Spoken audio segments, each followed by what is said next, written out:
La ilaha illallah Muhammadun.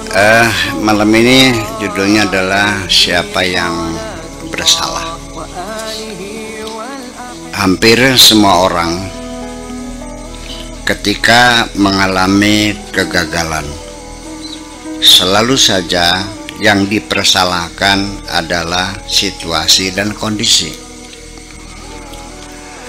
Padahal orang-orang besar yang sukses, mereka punya situasi dan kondisi yang sama. Hanya saja mereka tidak pernah menyerah, selalu mengintai situasi dan kondisi. Apabila tidak didapat, mereka dengan berani mengkondisikan dirinya sendiri untuk menciptakan situasi yang mereka inginkan. Cintaku kepadamu, wahai kekasihku, bukan hasil pengkondisian siapapun dan bukan memanfaatkan situasi apapun. Sampai aku sendiri tidak mengerti mengapa aku sampai jatuh cinta kepadamu. Perceraianmu dengan suamimu dan perceraianku dengan istriku tidak dikondisikan, terjadi secara kebetulan.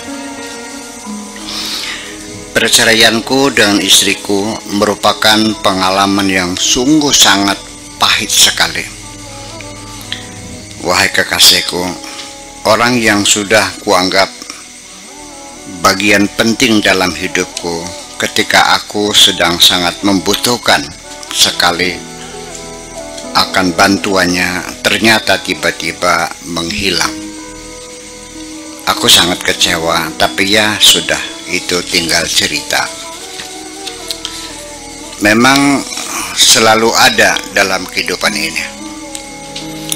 Dulu engkau betapa sangat dicintai suamimu, tetapi hanya karena ketika engkau tidak mau mengabulkan keinginannya yang sangat kecil itu, lalu akhirnya engkau dilihat oleh suamimu sudah tidak menarik lagi. Kebanyakan pertengkaran di antara kita lebih banyak berpulang kepada salah komunikasi. Betapa sulitnya membangun komunikasi yang produktif. Bahkan kebanyakan komunikasi yang terbangun sekarang adalah komunikasi yang destruktif. Ada juga orang-orang di sekitar kita yang tidak pandai untuk menerangkan dan menjelaskan apa yang dirasakan dalam hatinya. Bukan karena mereka tidak merasakan, tetapi karena mereka punya kejujuran tentang apa yang sesungguhnya mereka rasakan, sehingga tidak dapat ditemukan huruf, kata, dan kalimat yang dapat menerjemahkan kejujuran rasa mereka. Mereka perlu kita bantu dengan harapan dapat meringankan penderitaan mereka. Salah seorang di antara mereka ada yang bertanya kepadaku, "Wahai tuanku, aku ditinggal pergi oleh lelaki yang mencintai diriku. Apakah dia akan kembali lagi kepadaku?" Aku terpaksa menjawab juga, tapi aku melihat ada kedunguan dalam pikirannya, sehingga aku menjawabnya setengah tertawa, "Wahai gadis yang manis, tidak mungkin lelaki yang mencintaimu itu akan pergi meninggalkan dirimu." Gadis yang manis seperti itu kasihan sekali.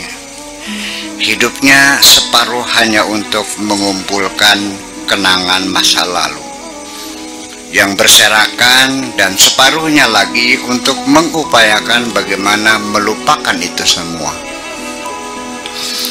Kita juga sebetulnya sama. wahai kekasihku, jiwa kita sekarang sedang merasakan kelelahan yang luar biasa. Kapan kiranya kita bisa beristirahat sejenak? Bagaimana kita bisa merdeka, subur dan makmur ketika raga kita dikelola orang-orang yang akrab dengan kejahatan? Pikiran kita jahat, hati kita busuk, angan-angan kita rakus, cita-cita tidak punya halauan dan harapan tidak jelas. Rasanya aku ingin menjerit, tetapi takut aku dibilang orang gila. Di balik itu memang tidak dapat dipungkiri, masa lalu meninggalkan kenangan. Walau bagaimanapun sakitnya selalu berbekas, walau bagaimanapun kerasnya, tetapi tetap tidak dapat kembali, walau bagaimanapun indahnya. Untuk itu perlu kita waspadai supaya kita tidak terjerumus 2 kali di lubang yang sama. Perlu kita evaluasi lagi tentang cinta kita ini. Mengapa cinta kita ini begitu cepat? Ada apa sebetulnya? Apakah karena kita sudah sama-sama berpengalaman atau ada masalah lain? Hanya saja begini, wahai kekasihku, rasanya cinta yang terburu-buru itu disebabkan ada 2 kemungkinan. Kemungkinan pertama adalah hanya sekedar iseng-iseng. Dan kemungkinan yang kedua adalah mencari pengganti untuk melupakan yang dulu. Untuk itu perlu ada pendinginan sebentar. Jangan terburu-buru, tidak perlu tergesa-gesa, biar lambat asal selamat, bila ngantuk istirahat dulu, alon-alon asal kelakon.